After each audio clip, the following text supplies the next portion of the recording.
ఈ శనగపప్పునండి నేను ఒక 4 గంటలు బాగా నానబెట్టేసేసానండి. చూడండి బాగా నానిపోయింది. ఇప్పుడు ఇది మిక్సీ వేసేస్తానండి. ఈ పప్పు మరీ మెత్తగా కాకుండా కొంచెం అక్కడక్కడ పప్పులు తగిలేట్టుగా అది మిక్సీ వేసుకుంటే మనం తినేటప్పుడు కూడా ఆ పప్పు పంటికి తగులుతూ ఉంటే చాలా బాగుంటుంది. అంటే మామూలుగా కర్రీలోనే కాకుండా విడిగా వడ చేసుకునేటప్పుడు కూడా అలా పిండి వేసుకొని వడ చేసుకుంటే చాలా బాగుంటుందండి. మిగిలిన మసాలా వడ పిండిలోకి వేయాల్సిందండి. మిక్సీలో ఇది కూడా వేయాలి.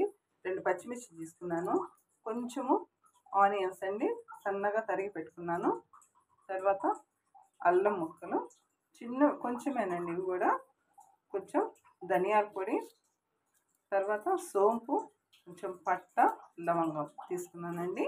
ఇవన్నీ మిక్సీలోకి వేసేస్తాను.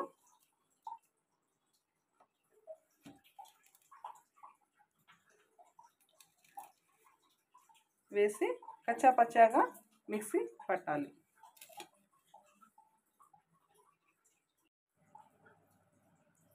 చూసారండి, ఇలా మిక్సీ వేసుకోవాలి. ఇందులో నేను పట్ట, లవంగం, సోంపు వేసాను కదా, అది ఆప్షనల్ మాత్రమేనండి. నేనైతే ఇందులో వేస్తాను, అది మీ ఇష్టం అండి, వేసుకుంటే వేసుకోవచ్చు. కానీ ఆనియన్స్, తర్వాత పచ్చిమిర్చి, అల్లం అయితే వేస్తారు. ధనియాల పొడి కూడా అది ఆప్షనల్ మాత్రమేనండి.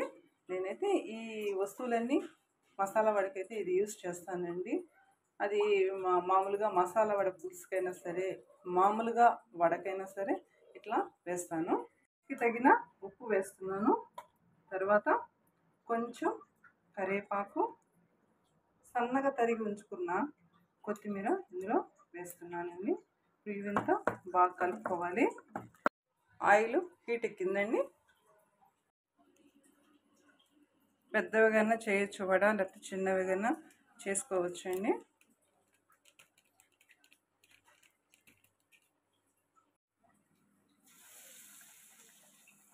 వేసిన వెంటనే కలపకుండా ఒక 5 నిమిషాలు అలా ఉంచాలండి.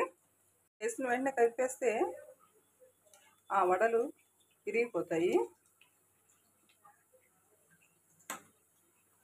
ఇది మా నెల్లూరు స్పెషల్ వడ పులుసు అండి. ఇది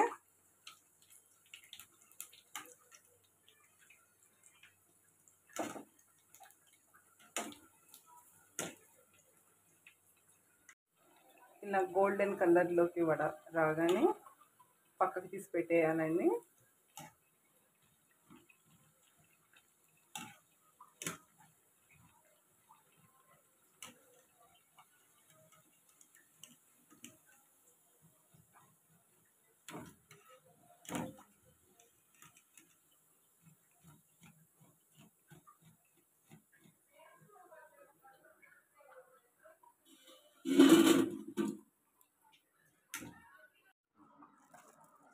వడ రెడీ అయిందండి.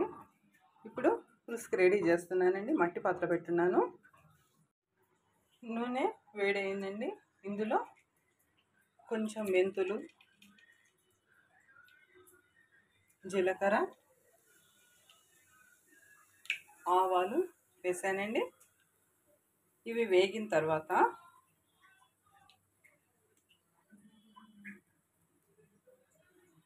సన్నగా తరుక్కున్న ఉల్లిపాయ ముక్కలండి. నేను చిన్న ఉల్లిపాయ తీసుకున్నానండి. తర్వాత టమోటా, ఇవి బాగా వేగాలి. పచ్చిమిర్చి అనేది ఆప్షన్ మాత్రమేనండి. నేనైతే 2 వేసాను చిన్నవి. కొంచెం కరివేపాకు. ఇవి వేసిన ఒక 10 నిమిషాల తర్వాత కొంచెం పసుపు వేసుకోవాలి. కొంచెమే వేసానండి అందులో పసుపు. తర్వాత రుచికి తగిన కారం వేసానండి. అంటే మీరు కారం ఎక్కువ తినేవాళ్ళు కారం వేసుకోవచ్చు ఎక్కువ. తర్వాత రుచికి తగిన ఉప్పు, కారం, పసుపు వేసిన తర్వాత ఆటోమేటిక్గా అది మాడుతుందండి. మాడకుండా చూడాలి. చూడండి, ఇది మాత్రం ఇలా చేసేటప్పుడు మాత్రం సిమ్లో పెట్టాలండి. హైలో పెట్టేస్తే ఈజీగా మాడిపోతుంది.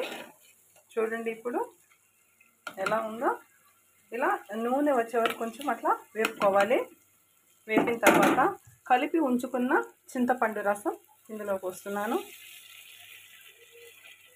ఇప్పుడు కాస్త మీడియం ఫ్లేమ్లో స్టవ్ మంట పెట్టి ఈ పులుసు అలా ప్రిపేర్ చేయాలండి. మూత పెడుతున్నాను. పులుసు ఇది చిక్కగా అయితే చేయకూడదండి. కొంచెం కొంచెం పలసగా ఉన్నప్పుడే పులుసు దింపేయాలి. ఎందుకంటే ఈ వడలు వేసినప్పుడు ఆ పులుసు అంతా పీల్చేసుకుంటుందండి. ఇంకా పులుసు అనేది ఉండదు.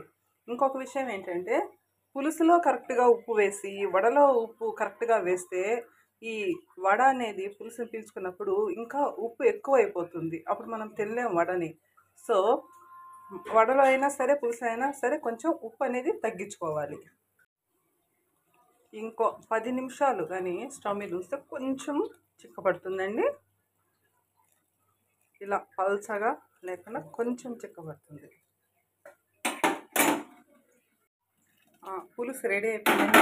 ఇప్పుడు వడలు వేస్తున్నాను ఇందులో.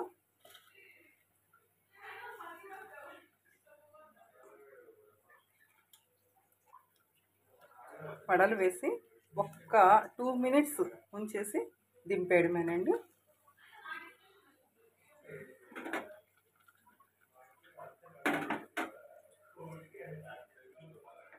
ఆఫ్ చేశానండి స్టవ్ ఆఫ్ చేసినా కూడా ఇది మట్టి పాత్ర కాబట్టి ఆ హీట్ అనేది ఉంటుంది.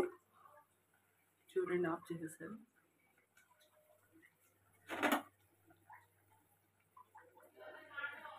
ఓకేనండి, మసాలా వడ రెడీ అయిపోయింది. ఒక 10 మినిట్స్ తర్వాత చూద్దాం ఎలా అదంతా ఆ వడ పులుసుని ఎంతవరకు పీల్చుకుంటుందో చూద్దామండి. 10 మినిట్స్ తర్వాత. 10 మినిట్స్ అయిందండి, చూద్దాం. ఓకే, ఇప్పుడండి తరిగి వచ్చిన కొత్తిమీర అయితే చల్లుతున్నాను. నేనైతే కూరలో చెప్పాను కదండి, కొత్తిమీర అయితే ఎక్కువ యూజ్ చేస్తాను.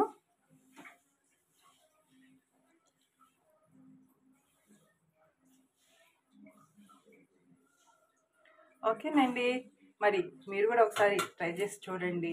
లైక్ చేయండి, షేర్ చేయండి, సబ్స్క్రైబ్ అయితే తప్పకుండా చేయండి. ఓకేనండి, దయచేసి ఎక్కడ కూడా స్కిప్ చేయకుండా వీడియో మొత్తం చూడండి. Thank you.